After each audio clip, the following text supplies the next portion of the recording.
Hello, my name is Miriam Sear, and welcome to In Conversation with Punctuate4. Today we welcome NPR news analyst Jack Beatty.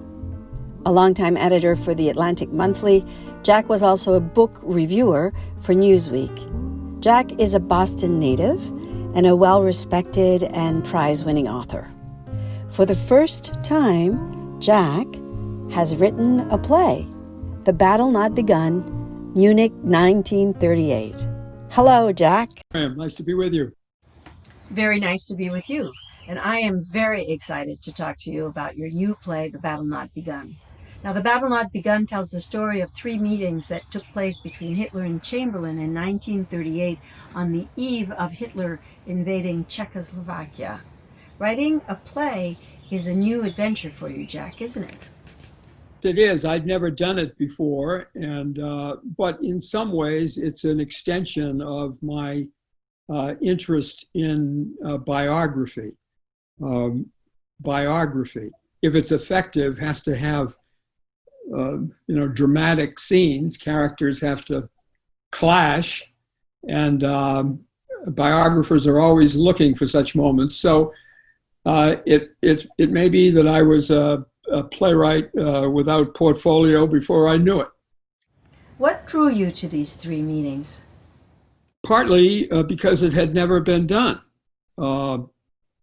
This was the most notorious diplomatic parley of, well, probably of all time, certainly of the 20th century. And yet it had never been the subject of a play. That's number one. Number two, Hitler had never been done. I mean, he's been in the movies, most recently, I think, in a film with Bruno Ganz about his last days in Berlin, but beyond that, I can find very little in either movies and nothing, almost nothing, in drama since 1945. And I make that claim having looked in the indexes of, I think, about 4 or 5 histories of British theater since the war, and references to Hitler were very few, and then just having no character based on him that I could see, and that is such an anomaly, since Hitler was the most mesmerizing, charismatic, certainly declamatory. In terms of vivid personalities, he sort of tops that's how he made his connection with the German millions, through his galvanic performances, his dramatization of himself. So he was a ham, and had this dreadful charisma. And yet that's never been, it cries out for an actor to have the part of a lifetime, and yet no actor has done it or been asked to do it. Can you tell us a little bit about the play? The structure of it is simply, as you said at the beginning, these three meetings in September 1938 between Prime Minister Chamberlain and Hitler.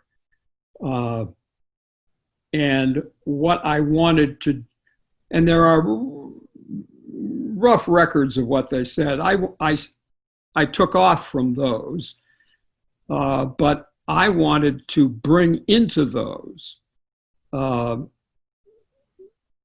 revelations about the characters. I wanted them to talk about themselves, about their pasts, about the things that they thought were important. I wanted even their asides. I wanted to bring out their cultural incomprehensions. I wanted to bring out their class differences. So why did you choose the modality of a play as opposed to a book to talk about these three meetings? First of all, the history of it had been told and told and told.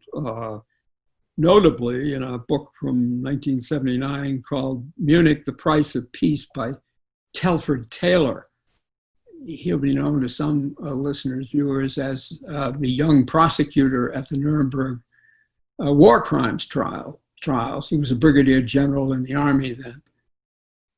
My motive, which was to reveal character, to show what makes people tick. And I thought you could do that in a play. I wanted to bring out the difference. I wanted to show, so far as I can, their unconsciouses working. Their slips of the tongue, their sort of symptomatic statements that seem to be related to something inside them rather than connecting with the other. In short, I wanted to bring their whole lives into this proscenium, to use this as an opportunity to look through it. And obviously Hitler is at the center, to look through it and see his character and see what made him tick. Biography does not do that. That was a shock to me. I've read, I don't know how many of these Hitler biographies. He gets lost in the war. It's the greatest event in history. Anybody would. The result is you put those books down, you couldn't answer the question, what made him tick? What was the prime motive of his life? Explain his psychology. Can't do that. Well, I do that. I may be wrong. In other words, the person whom I tried to plumb, whose psyche I tried to plumb, may not correspond at all to the real person, but at least I'm venturing a vision. And that is not done by the biographers. So anybody coming to this play hoping to learn something about Hitler and come away with oh, that's it. That was the master motive or the driving force. They're going to get it. In the play, you talk about Hitler wanting to match his inner chaos with the outside world. Hitler found himself in the war. And just as you say, it answered what was going on out there. The chaos and destruction matched something inside him. Some rage for destruction, some rage for destruction within order, because he was very, he was an obedient soldier. But he was, he was a brave soldier. But more than that, it was the time of his life when he felt most alive, when he felt part of a group, when the alienation and humiliation and poverty he had felt in Vienna, painting postcards, all that was past. He had an honorable place. People looked up to him. He wasn't promoted because he didn't seem like officer material, partly because he kept to himself so much. And so this was before it came out that he was so gifted at talking to people. He kept to himself, and he was very censorious with the other soldiers. They would talk about their adventures with women or going to the brothel or something, and he didn't want to hear that. And partly on, I think, not on moral grounds so much as on, fraternizing with the enemy. These are French women. How can you do that? Hitler seemed to revel in death. One of his motives in wanting war, even now in 1938, is that war was the only world he felt at home in. And he was determined to recreate it for everyone. But he also was Darwinian about that. And he said, if the people won't sacrifice, they won't be worthy. In other words, he almost saw war as a test of a people's virtue. And if the Germans couldn't stand it, then they should go down. They should be obliterated. There should be no more Germans because war is the test. And he admired the British because the British had such a long history of warfare and surviving. That they conquered, as Kipling put it, lesser breeds without the law all over the world. And in fact, he says, you got your empire, coolies and, dacoits in India support you, I want to move into Ukraine and get, I want to get my empire, but it's on ground. It's not on the, not on a sea ship, but, and the Americans, how did they get there? They exterminated the Indians. Well, I want to do the same thing. I want to exterminate the as he calls them, Judeo-Bolsheviks. At this time, Chamberlain was also climbing the ranks. To cut to the chase, he had a serious, his political ascent had been pretty steady. He had been Lord Mayor of Birmingham, and then was called into the War Cabinet in World War I, the Lloyd George War Cabinet, and given a pretty important job, conscription of industry. By this time in 1938, Chamberlain is now Prime Minister of England. Why is he so keen to meet up with Hitler? Indeed he is. And he is, the popular or the received historical opinion of him is that he was this cowardly appeaser who, should have gone to war in 1938 over Czechoslovakia. Scholarly opinion is not that at all. Now that the war generation has passed, contemporary historians basically say he played the only cards he had. He avoided war for a year. In that year, British opinion, which had been not at all in favor of war over Czechoslovakia, changed completely, such that a year from September 38 and September 39, when Hitler invaded Poland, nearly 80% of the British public were in favor of war over Poland, as only 30 or so percent had been in favor of war over Czechoslovakia. Some people say, well, they should have fought in 38. The military chiefs told Chamberlain that war in 38 would be, quote, suicide for Britain. And what was his stake? There were no stakes in Czechoslovakia. Hitler just wanted the part of it that abutted Germany, where most of the people spoke German, where they thought of themselves as German. And as Chamberlain said, a war to stop Germans returning to Germany, that would be a crime against civilization. You talk about Chamberlain as if frozen in time. Why is that? Partly he was born in the last year, just after the American Civil War. So he was nearly 70 years old. Hitler was 20 years younger. And he dressed the part of a Victorian gentleman. He wore frock coats, and he had that upturned collar, whatever they call it. That's it. And the tie, and he had on occasion certainly a top hat, but almost always a hat. And his hair, he was a striking looking man. His hair was white, especially in the front. There was just this white pompadour. And so he looked very distinguished, but old, and by the standards of 1938, it hurts me to say it, 69 was old. Why do you think Hitler had such a hatred for Jewish people? So there's I have no explanation for it. Neither does anybody else. And yet through his entire life, Jewish people were so incredibly kind to him.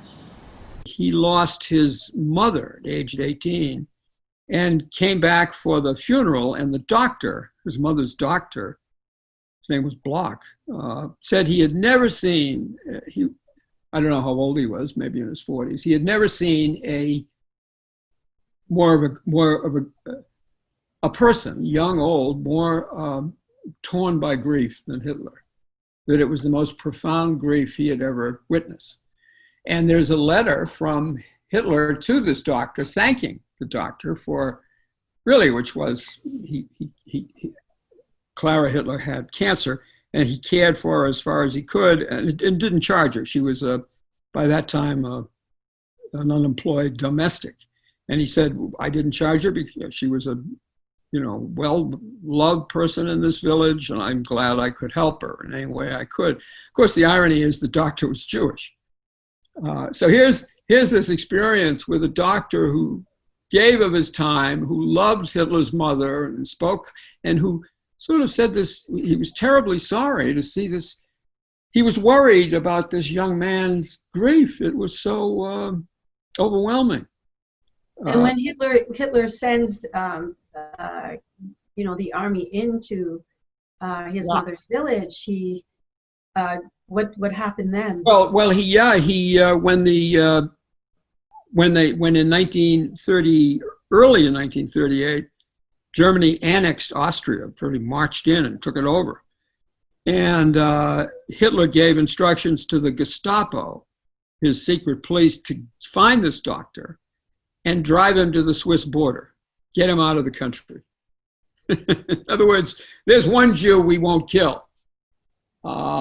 It's just, and that isn't the only experience he had with Jews who were exceedingly good to him. His commander in the war, worked hard to get Hitler an outstanding commendation for bravery, and fought for him to get it, and because he thought he deserved it. And that man was Jewish. And then in Vienna, he was sort of partners with a Jewish man who sold his postcards and who, sort of overpaid for them, it seemed to me. Anyway, he overpaid Hitler for them because Hitler was so desperate. At the end of the First World War, the Treaty of Versailles is signed and Germany's borders are redrawn. Hitler is not a fan of this, neither is Chamberlain, but neither is the play. Why is that? The treaty had been much too hard on Germany. For one thing, it had produced Hitler. Chamberlain agreed with Hitler that Versailles was a diplomatic disaster, but unlike Hitler, Chamberlain favored peace. Chamberlain genuinely wanted peace because he says, for me, war is a nightmare of, suffering, irreparable loss, sorrow. I'll do anything to stop it. So that feeling for peace and the feeling of, he tells Hitler, when my plane flies back, I go over these villages all the way as the plane goes up the Thames toward London, and he ticks off some of the villages, towns and villages' names.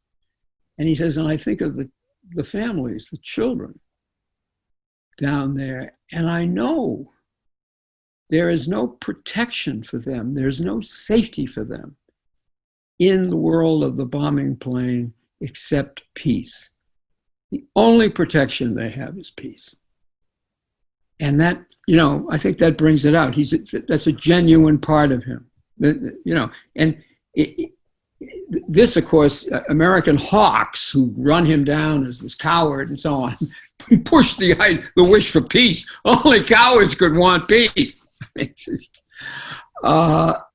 So that's, I think, the most, and even Hitler says that about it. He says, if we avoid war, it'll be you. It'll be your doing. So I do think that's admirable. You've added a third character, the CBS journalist William Shirer. Edward R. Murrow, who was the CBS chief correspondent in London, and I say also in Europe, recruited a great cast of journalists to cover the war and even before the war. And the guy he sent to Germany was William Shirer, who was from Wisconsin, who spoke German, who had actually, I think the University of Wisconsin, studied German, knew German literature and so on. So he was, it was a good choice, and he was an adept writer. And he covered these events, Shirer did, and in his autobiography writes about them. And I use some of that in the play, and I have him give brief commentaries that broadcasts that put us in the picture as they would have put Americans in the picture then as to what was happening. So would it be fair to say that Shirer becomes the scorekeeper between Hitler and Chamberlain? Like the stage manager in our town. Exactly. Yeah. Exactly. Yeah. Not as, he doesn't interfere quite as much, but he's there. and setting up things and telling us things that we, as you say, we don't. We otherwise wouldn't know. Wouldn't know, yeah. Or understand. Right, right. After the war, to write one of the big bestsellers of the 1950s, maybe one of the bestsellers of all time, that big book, The Rise and Fall of the Third Reich, in which he, pulled together all his reporting from Germany and all the scholarship to tell the story of the Third Reich and of Hitler. So he's a well-known. He only died, I think, 15 or 20 years ago. Why is the play relevant now?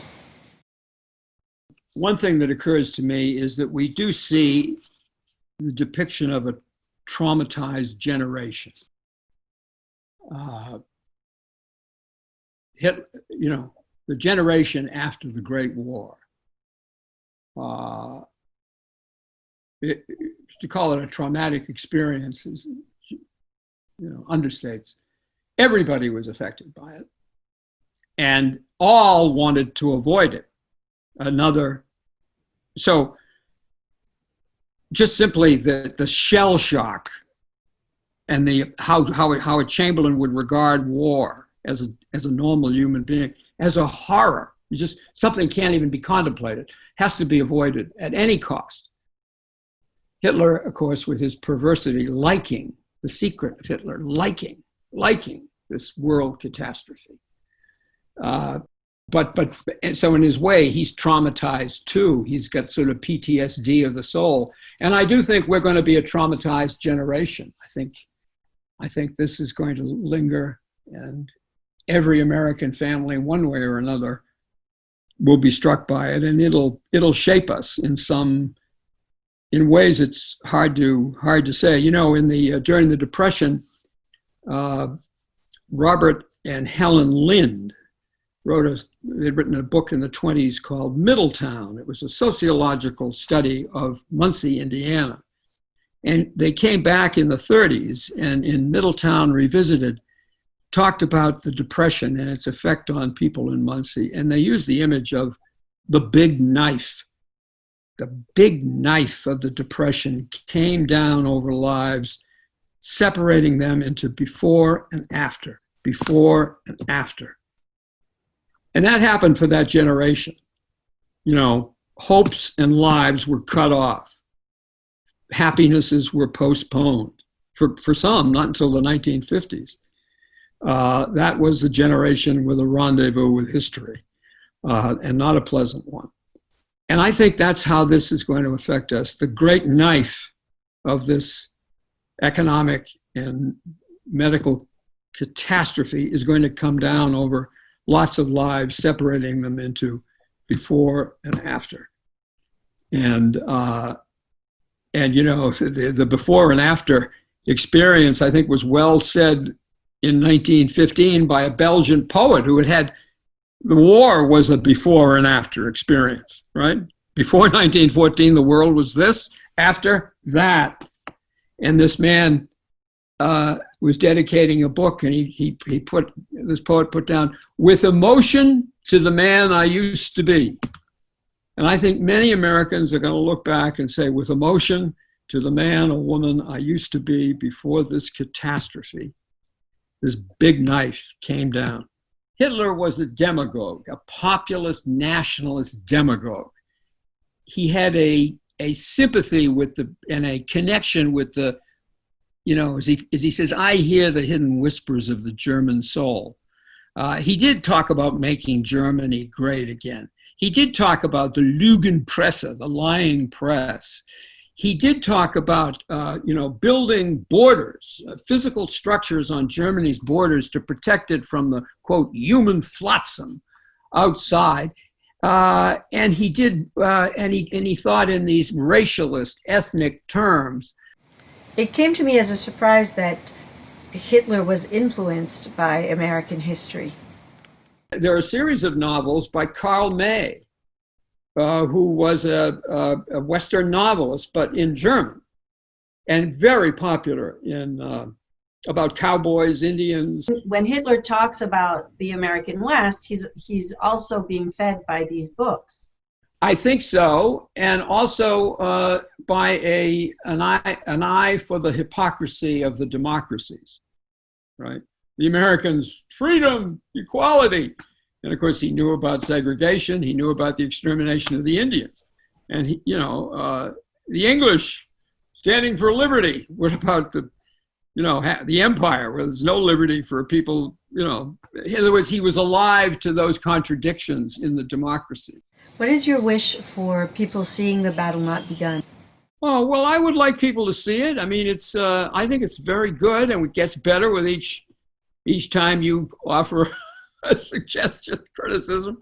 I think it would be a very memorable experience for anyone who saw it, and they would look through it, understand a historical character, understand something about the human psyche seen in this extreme example of this man, have a different view of appeasement entirely. I mean, just that.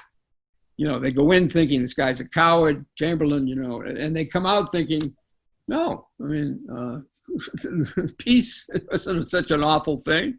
And maybe even thinking, gee, I went in thinking this was going to be a dry history play, and there's all these little artistic touches that keep showing up, these white papers. And, hey, this guy Beatty is trying to think theatrically.